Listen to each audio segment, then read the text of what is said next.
رحمت اللہ علیہ درویش تھے دلی کے، بہت سارے لوگ مرید تھے، ایک بڑا خدمت گزار مرید تھا، مزدوری کرتا تھا، غریب تھا، تو 6 بیٹیاں تھیں اس کی۔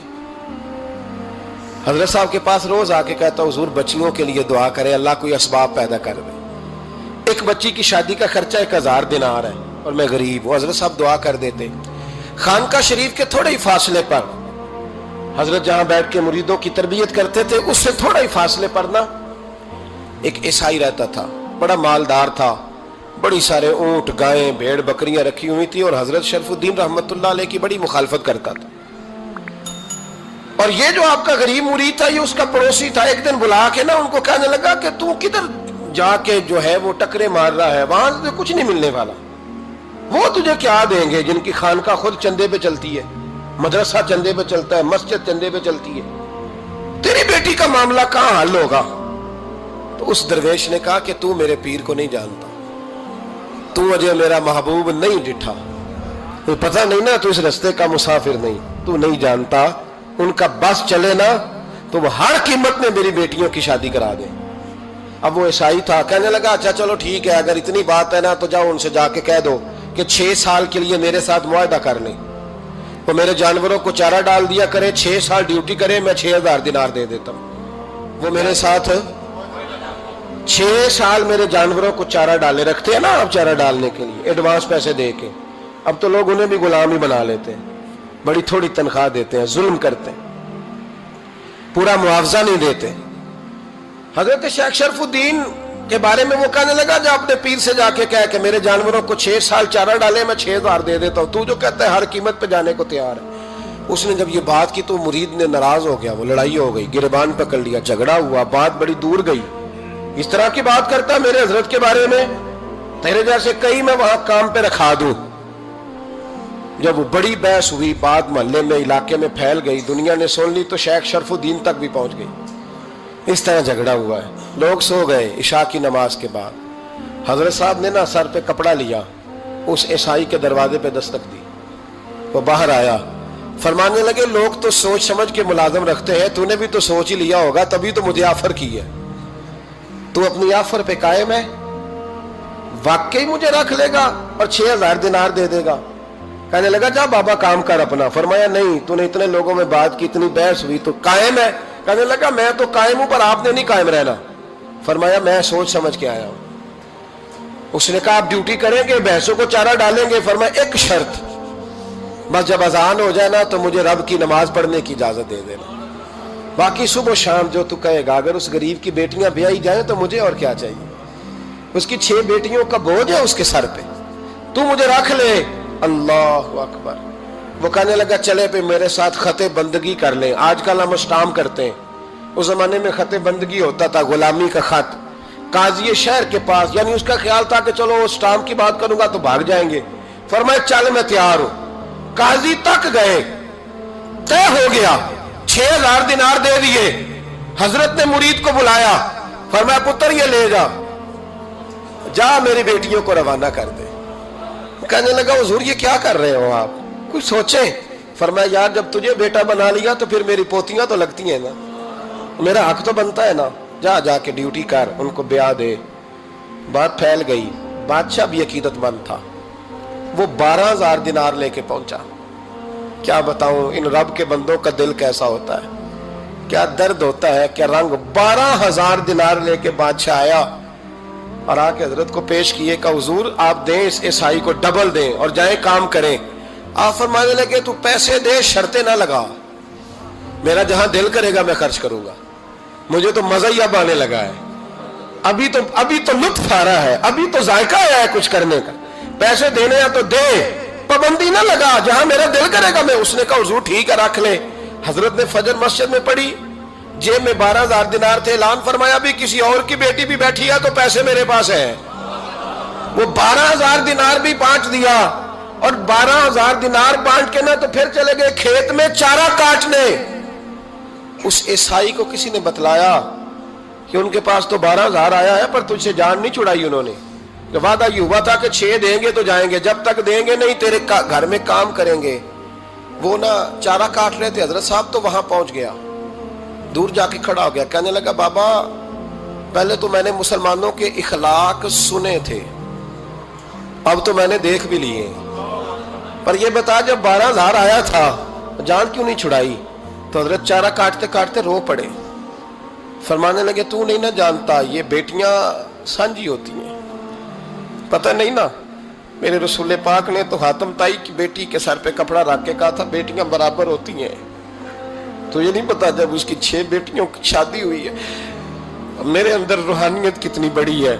فرمایا پھر 12,000 آیا ہے تو 2-4 بچیاں پھر گئی ہیں، تو یہ نہیں پتا میں اندر سے راضی کتنا ہوں، میں تیری نوکری کرتا رہوں گا، پتہ نہیں اللہ کتنی بیٹیوں کو بیاہ دے گا۔ اتنا رویا وہ عیسائی کے پیروں میں بیٹھ گیا، کہنے لگا بابا میں نے تیری مخالفت کی ہے پر تیرے قریب آ کے پتہ چلا ہے کہ تو بہت اونچے اخلاق کا مالک ہے، اور اگر تیرا یہ مقام ہے تو تجھے اخلاق سکھانے والے محمد عربی کی شان کتنی ہوگی۔ ظالم کی بولیے جاتے نہیں لوگ جھوٹے گواہ بن کے، وکیل صاحب کو نہیں پتا ہوتا کہ یہ بندہ مجرم ہے جو میرے پاس آیا، کیا مجرموں کے وکیل نہیں ہوتے؟ بولے تو اس کو پتہ نہیں ہوتا وکیل صاحب کو کہ یہ صاحب مجرم ہے، میرے پاس مقدمہ لے کے آئے، اور اگر بے ادبی نہ ہو جائے تو میرا خیال ہے قاضی عدالت کو بھی پتہ ہوتا ہے کہ مجرم کون ہے اور مظلوم۔ میرے نبی پاک صلی اللہ علیہ وسلم نے اس قدر زیادہ سختی فرمائی اس مسئلے میں، فرمایا جس کو پتا تھا کہ فلاں آدمی ظالم ہے، ظلم کر رہا، پھر وہ ظالم کا گواہ بنا یا اس نے ظالم کی مدد کی، کتنی کی؟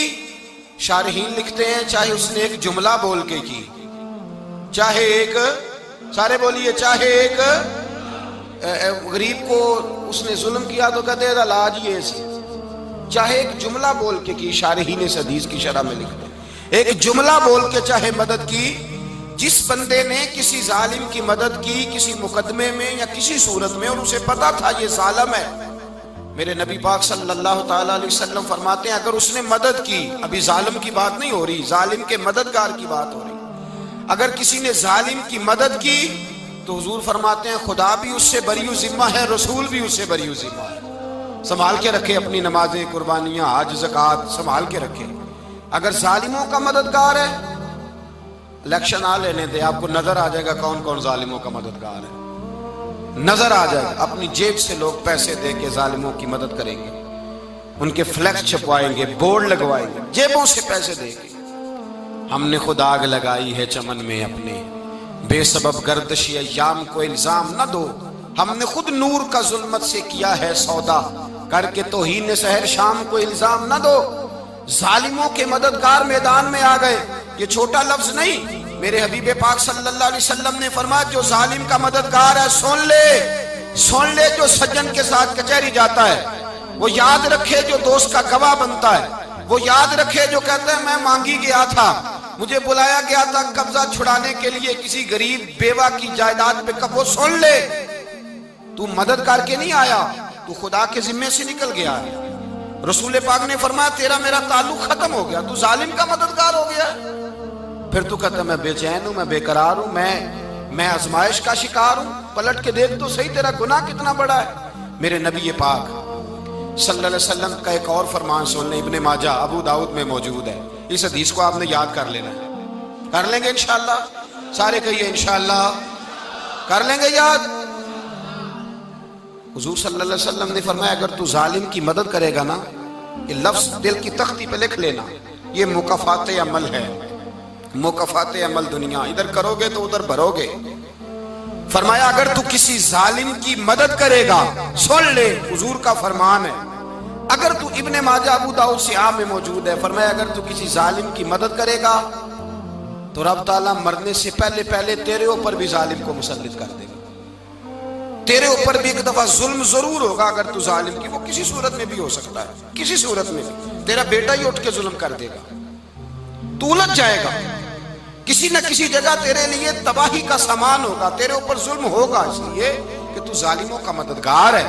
چاہیے یہ تھا کہ تو مظلوم کی مدد کرتا، انسانی ایمانی یقین کا فریضہ سر انجام دیتا، تو ظالموں کا مددگار ہو گیا ہے۔ ٹٹول کے دیکھ لیں، رزلٹ نکال کے دیکھ لیں، ہمارے زمانے میں ظالموں کے مددگار زیادہ ہیں، اتنی لمبی زبانیں نکال کے ظالموں کی مدد کرتے ہیں، بڑے بڑے کالم نویس اللہ نے انہیں قدرت دی لکھنے کی، تو اپنا قلم ظالموں کی مدد میں خرچ کرتے ہیں۔ وہ لوگ جن کو اللہ تبارک و تعالیٰ نے قدرت دی، ہمت دی، طاقت دی، کچھ لوگ ان کے حلقہ احباب میں، وہ اپنے لوگوں کو استعمال کر کے ظالموں کی مدد کرتے ہیں، ظالموں کی مدد کرتے ہیں۔ میرے نبی کریم سید عالم نور مجسم صلی اللہ علیہ وسلم نے فرمایا، اگر تو نے ظالم کی مدد کی تو جب تک تو توبہ نہیں کرے گا رب تجھ سے ناراض ہی رہے گا۔